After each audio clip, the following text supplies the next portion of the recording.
అక్కడి నుంచి ఇక్కడి దాకా వస్తూ ఉంటే ప్రజల స్పందన, ప్రజల హావభావాలు, వారి మాటలు ఇవన్నీ కూడా వింటా వచ్చినాను. మధ్యలో ఒక దగ్గర కొద్దిసేపు టీ తాగుదామని ఆగినాం.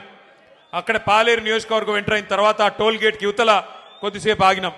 ఆగితే 2-3 రైతన్నలు వచ్చారు. వచ్చి వాళ్ళ గోడు చెప్పుకుంటున్నారు పాలేరు వాళ్ళు.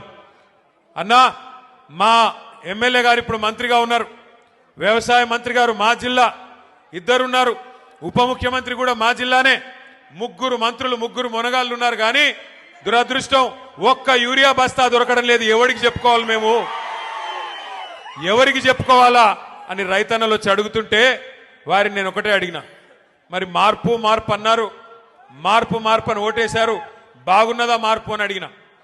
అంటే ఏం చెప్పాలన్నా, సరే జరిగింది జరిగింది, పాలిచ్చే గేదెని వద్దనుకుని తన్నే దున్నపోతుని తెచ్చుకున్నాము, తప్పదు కదా, అనుభవించక తప్పదు కదా అని చెప్పారు. రైతులు కూడా బాధపడతా ఉన్నారు.